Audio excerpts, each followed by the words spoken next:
Christian, quer dizer que, dependendo do tipo de luz que eu coloco na minha casa ou até no meu trabalho, o tipo de som que eu tenho vai proporcionar uma experiência muito diferente desse ambiente, me causando sensações tão opostas assim. Eu falei ali de cansaço, tristeza, felicidade, disposição. Tudo isso, o som e a luz, eles influenciam. Exatamente. Obrigado pela oportunidade de estar aqui primeiro, Wagner. Eu procuro promover esse tema de arquitetura confortável, que envolve principalmente acústica e iluminação, porque eu entendo que a arquitetura, eu como arquiteto, o papel principal é cuidar das relações humanas, e isso está intimamente ligado às nossas sensações. Quando a gente fala de som, por exemplo, se a gente está em um ambiente social, como um restaurante ou um bar, e a acústica não está tratada, o ambiente fica barulhento. Em um espaço como esse, você tende a conversar menos. É péssimo. Todo mundo aqui já teve a experiência de ir para um restaurante onde não dá para ouvir quem está na mesa junto com você, né? Exatamente. E além das pessoas, as pessoas que são idosas, por exemplo, em ambientes assim, tendem a ficar mais opressas, conversam muito menos, o ambiente deixa de ser saudável para aquela relação que está acontecendo ali. E eu imagino até que nas questões do trabalho. Então, por exemplo, a história de o garçom não conseguiu anotar meu pedido, veio pedido errado e tal, tudo isso pode ser proporcionado por um ambiente não adequado. Exatamente, tudo isso está diretamente vinculado à sustentabilidade de um negócio, porque erros de pedido fazem com que o cliente fique insatisfeito e não volte. As pessoas que trabalham ali, pelo estresse, pelo ambiente ruidoso por longos períodos, por uma noite inteira, faz com que eles tenham mais distração, mais dificuldade, perdas auditivas temporárias. Então, eu já conheci até empresários que tinham restaurante, mas preferiam ficar na cozinha, que é um espaço extremamente ruidoso, do que no ambiente público. Porque essa acústica não foi bem trabalhada. Porque era muito pior. Exatamente. Agora, falando sobre a iluminação, se a iluminação me passa determinada emoção, determinada sensação, acho que essa é a palavra, se eu tenho a luz do meu ambiente de trabalho muito parecida com a luz que eu tenho em casa, será que eu vou conseguir diferenciar que eu saí do trabalho e cheguei em casa? Infelizmente, quando a gente chega em casa, eu sempre digo, a primeira informação que a gente tem não é um bom dia, uma boa tarde, uma boa noite, é que ambiente que eu estou. Isso é inconsciente. E no ambiente de trabalho, nós tendemos a ter uma postura mais imperativa, mais fria, um pouco mais impessoal, porque você precisa ser um pouco mais autoritário ou um pouco mais submisso. Enquanto que em uma relação familiar, o afeto deve predominar. Então, quando você chega em um ambiente e o seu corpo sente aquela atmosfera, tal como era no seu ambiente de trabalho, você tende a manter aquela postura, aquelas sensações, aquele comportamento. E isso afeta diretamente as relações que as pessoas têm em casa, por exemplo.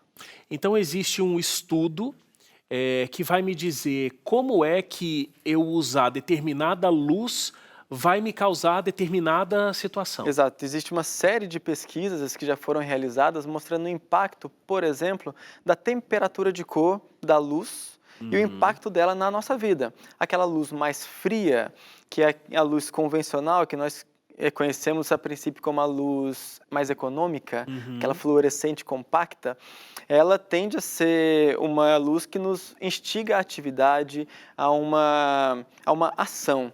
Enquanto que aquela luz amarela, aquela lâmpada incandescente, que antigamente a gente tinha em casa, ela tende a nos gerar mais relaxamento, mais conforto.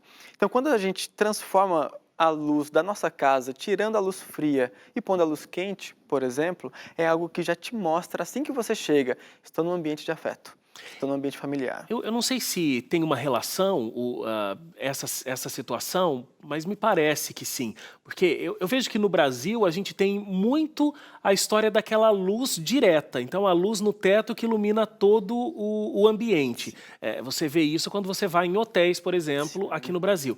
Fora do país, existe muito a luz indireta. Então, você tem pontos de luz no teu quarto, por exemplo, e claro que nas casas isso também acontece.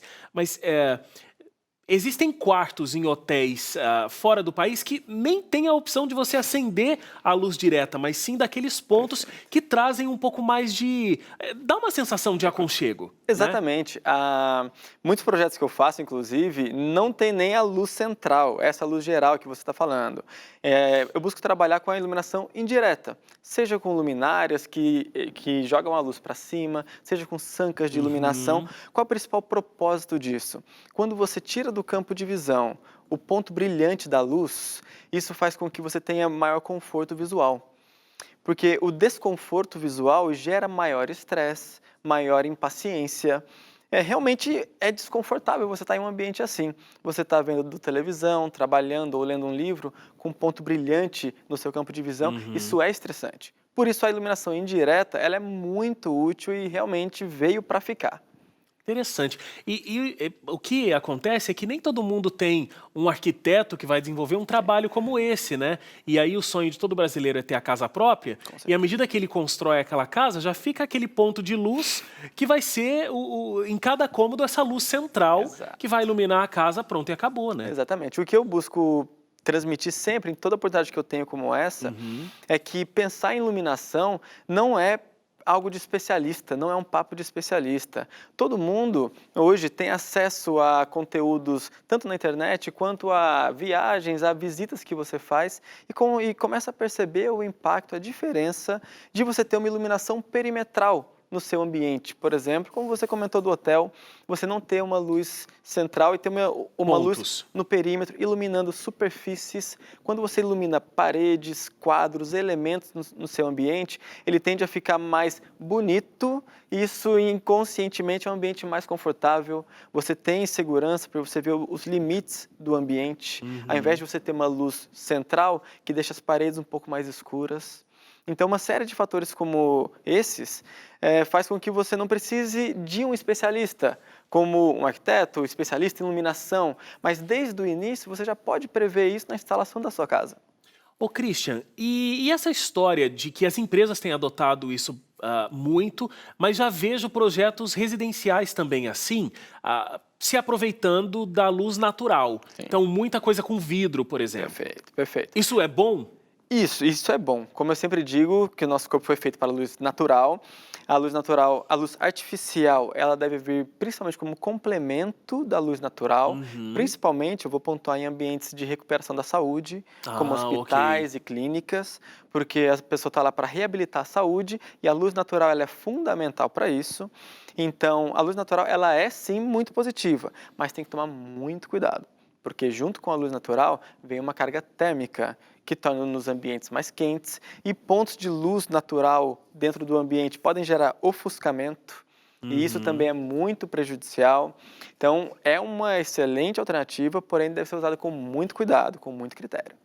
Agora, falando não somente da luz que a gente tem no ambiente, mas o que a gente sempre ouve é, olha, cuidado você que fica muito no seu aparelho, celular e tal, antes de dormir, porque você vai perder o sono e tudo mais. E parece que isso justamente é por conta da incidência de luz desse aparelho na tua visão. Uma luz, inclusive, que é muito forte, azulada.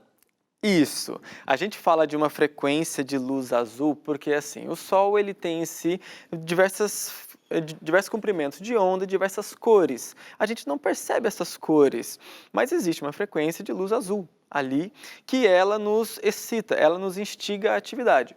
Só que esse comprimento de onda também é emitido pela tela do celular, pela tela do notebook. Então, você está exposto a ela é como se estivesse exposto ao sol da manhã, que te instiga a atividade. Só que você está em um momento de relaxamento, em que seu corpo deve estar descansando para ter um sono de qualidade. Então, isso é um contraponto. Você não deveria, e o conselho é, não use o aparelho de celular ou o notebook 1, 2 horas antes de você ir dormir, para que seu corpo não seja instigado a gerar um hormônio que, durante seu sono, ele vai estar querendo gerar atividade. Isso te impede de chegar num sono profundo. Nisso, você dorme 7, 8, 9 horas e acorda cansado ainda, sem saber por quê. Isso, a médio e longo prazo, te leva à crise de ansiedade, o que aumenta o índice de depressão, como Augusto Cury chama de o mal do século. Né? A gente já teve um psiquiatra ou psicólogo falando com a gente sobre esse assunto aqui, um psiquiatra, o Nabuco, o Cristiano Nabuco, e ele estava falando realmente dessa incidência da luz e essa necessidade toda de que a gente tem de não receber essa luz azul, né, para a gente conseguir ter descanso. Agora é muito complicado, porque a última coisa que a gente faz é olhar o celular e a primeira coisa que a gente faz quando a gente acorda é olhar o celular de novo, né? Exatamente. Tudo que é bom para a nossa saúde exige uma certa disciplina, um certo esforço, para que você realmente não apenas busque um ambiente para dormir adequado, escuro, com ausência de ruídos. Só um parênteses, quanto ao som, muitas pessoas não percebem, mas hoje são viciadas em som. Pessoas que não conseguem dormir no silêncio. Pessoa que tem que dormir com a televisão ligada, né? Exato, a TV ligada, o ventilador, o ar-condicionado, alguma coisa tem, porque o silêncio perturba. Isso é porque o som ele também gera endorfina, que nos gera prazer, que gera vício, assim como o consumo de drogas. Olha. Então, só para fazer um gancho, Nossa. a gente busca ambientes para dormir adequados, confortáveis, mas o que nós precisamos prestar atenção é que antes de dormir, nós também temos que ter um período de preparação. Para isso, você se ausentar de efeitos da luz como esse. E a luz, o som, tem tanto impacto realmente que a luz já é utilizada para tratamentos terapêuticos, Com né? certeza, com certeza. Existem correntes de tratamento como a cromoterapia, por exemplo, e muitas outras que realmente utilizam da luz. Inclusive, Wagner, tem uma pesquisa científica de uma brasileira que trabalha nos Estados Unidos, em que utilizou a iluminação para regular o relógio biológico de idosos. Olha Porque só. idosos tendem a não gostar do ambiente externo, eles tendem a ficar mais em casa, mais, como é que eu posso dizer, mais pacatos. Para isso, inseriu iluminação no beiral da porta, no beiral da janela, porque eles que gostam de ficar com a janela fechada, têm iluminação controlada para regular o relógio biológico, aquilo que te desperta durante a manhã e te induz a dormir durante a noite. Olha só que interessante. É porque o nosso corpo realmente foi criado para essa luz natural, né? Como você mesmo Exatamente. disse aqui. Então, se a gente ficar, por exemplo, 24 horas dentro desse estúdio que é altamente iluminado, eu não tô sabendo se é dia, se é noite, né? Quanto tempo eu tô e preciso dormir, a gente perde essa referência. Com certeza, eu falo, quantas pessoas que trabalham em escritórios fechados, em ambientes fechados, não chegaram 2 horas da tarde e, poxa, eu nem almocei ainda. Porque se envolve ali no trabalho. Pergunte para uma pessoa que trabalha no ambiente externo.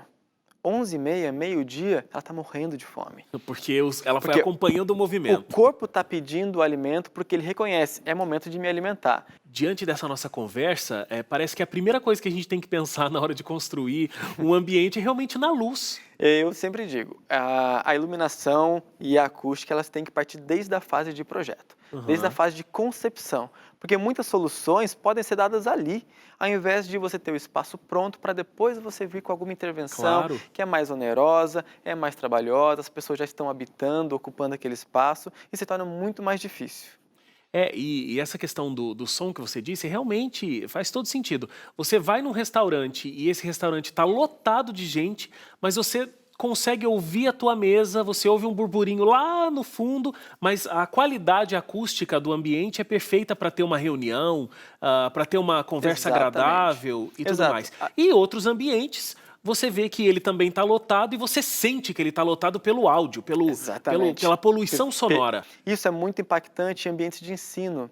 Salas de aula, por exemplo, que não tem tratamento acústico, as pessoas têm muita dificuldade de compreender o que é falado. E aqui, aquela galera do fundão, que geralmente é que bagunça mais, muitas pessoas não têm noção do quão difícil é para elas prestar atenção no que o professor diz, porque elas não têm condição de compreender. E assim, como qualquer jovem, qualquer estudante, se distrai muito mais fácil. Então, realmente é importante um espaço onde salas de reunião, salas de conferência, espaços de ensino, isso é fundamental que se pense desde a fase de projeto. Olha, interessantíssimo. Quero te agradecer muito pela presença, Christian, parabéns pelo seu trabalho. Obrigado. Deixando a gente saudável com a nossa luz e com o som. Muito obrigado mesmo. Eu que agradeço a oportunidade, sempre que é para falar de algo que envolve a arquitetura, que é o meu mundo, mas que cuida do ser humano, é sempre um prazer. Eu que agradeço muito. Muito bom, obrigado. Obrigado.